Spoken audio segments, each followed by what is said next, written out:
ایسا معبود نہیں ہے جسے معبود ہونے کا حق حاصل ہو، کیونکہ جو دوسرے معبود ہیں انہیں معبود ہونے کا کوئی حق حاصل، وہ معبود باطل ہیں، وہ معبود ہیں لیکن وہ معبود باطل ہے۔ ہمارا اسلام دین ہے، اسلام کے علاوہ جو دوسرے دین ہیں وہ دین ہیں لیکن باطل ہیں۔ ہم یہ نہیں کہیں گے کہ وہ دین نہیں ہے، دنیا میں اسلام کے علاوہ بہت سارے دین ہیں، ہمیں اعتراف کرنا ہوگا کہ وہ دین ہیں، لیکن وہ دین صحیح نہیں ہے، معتبر نہیں ہے، لیکن دین تو ماننا ہے۔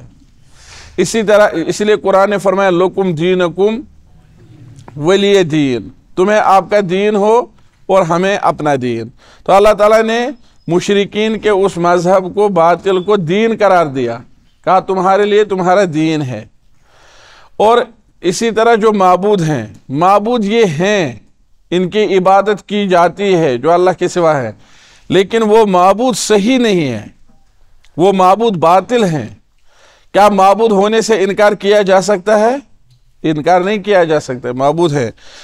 تو جب آپ کہیں دیکھیں گے نا لا الہ الا اللہ کا ترجمہ، اب یہاں ہے لا الہ الا اللہ کا ترجمہ نہیں ہے، بہت ساری مساجد میں لا الہ الا اللہ لکھا ہوتا ہے، ترجمہ بھی لکھا ہوتا ہے۔ آپ دیکھیں گے مثلا کہیں پر لکھا ہوگا اللہ کے سوا کوئی معبود نہیں ہے، یہ ادھورا ترجمہ ہے۔ اس کا ترجمہ جو عبارت پوشیدہ ہے اس کا ترجمہ، لہذا صحیح ترجمہ کرتے وقت آپ کہیں گے اللہ کے سوا کوئی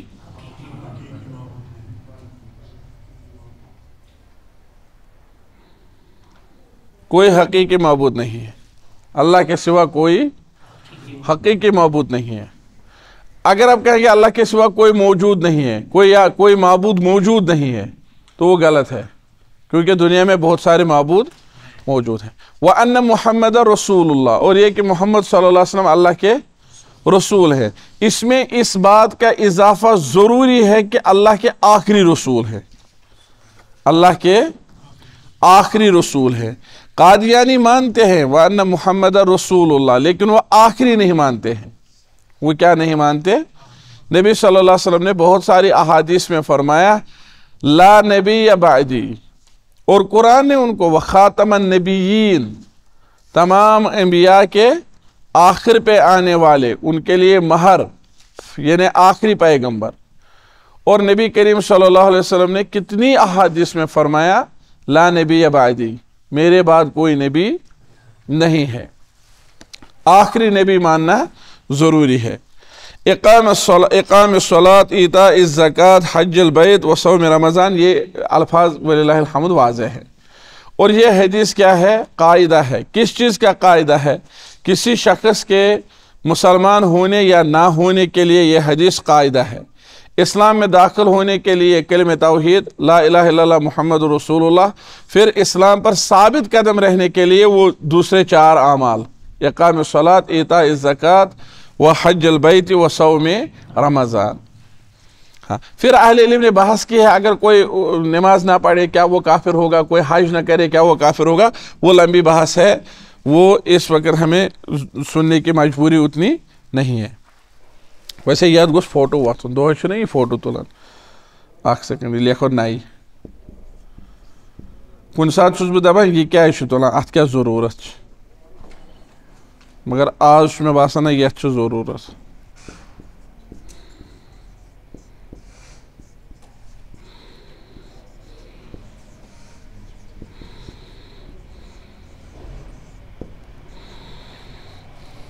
اللہ کے سوا کوئی حقیقی معبود نہیں ہے۔ آج ہم چلیں گے کس حدیث پر؟ حدیث نمبر 4، چوتھی حدیث پر۔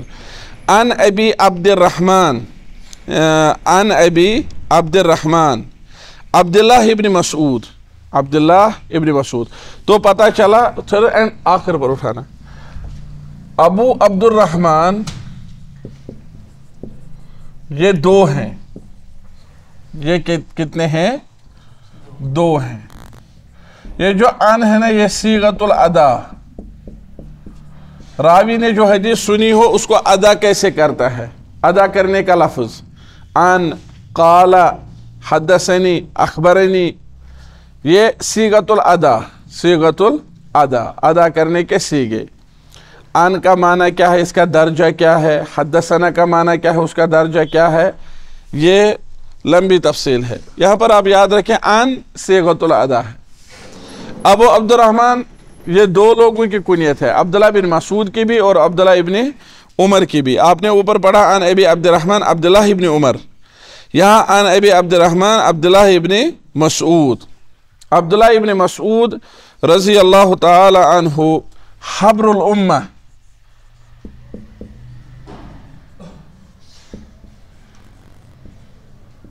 رضی اللہ عنہ، جلیل القدر صحابی، جلیل القدر صحابی، اور ان لوگوں میں سے جنہوں نے بہت شروع میں ابتدا میں اسلام لایا ہے، من السابقین الاولین۔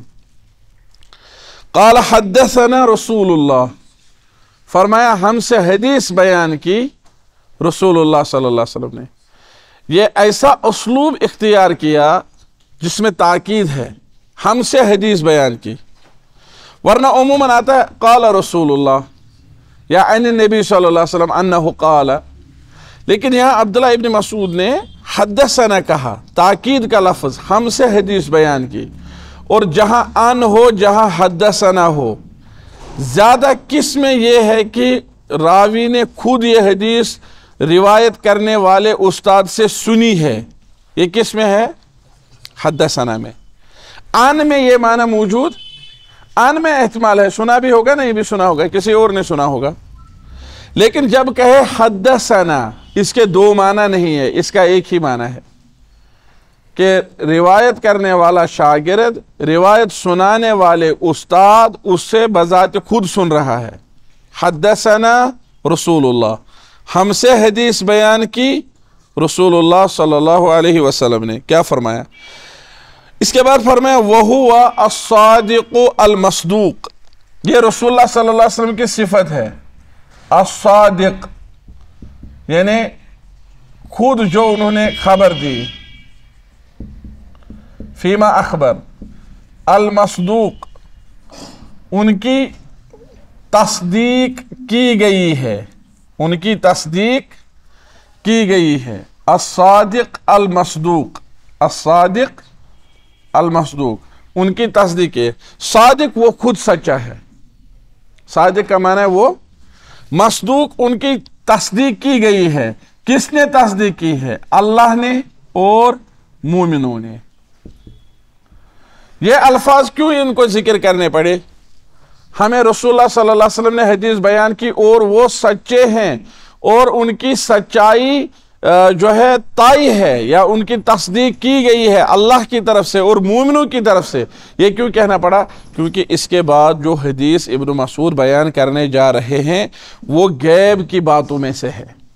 وہ کن باتوں میں سے ہے؟ غیب کی باتوں میں سے۔ کیا فرمایا؟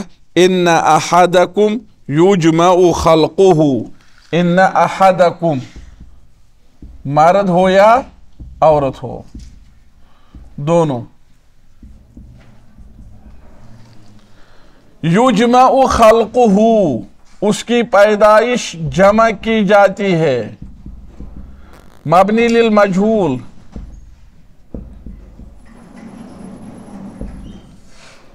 لیکن جمع کرنے والا کون ہے؟ اللہ کے حکم سے ہوتا ہے۔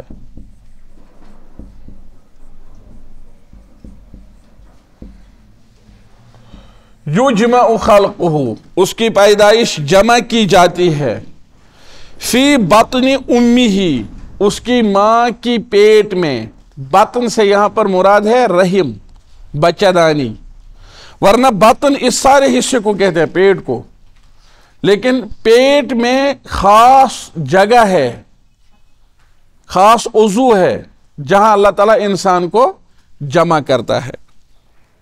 40 یوما نطفہ، یہ جو جمع ہوتا ہے یجمع خلقہ، اس کے مراحل ہوتے ہیں، 40 دن پانی ہوتا ہے، نطفہ، 40 یوما نطفہ، 40 دن تک پانی ہوتا ہے۔ ثم یکون علقۃ مثل ذلک، پھر اسی جیسے دن یعنی 40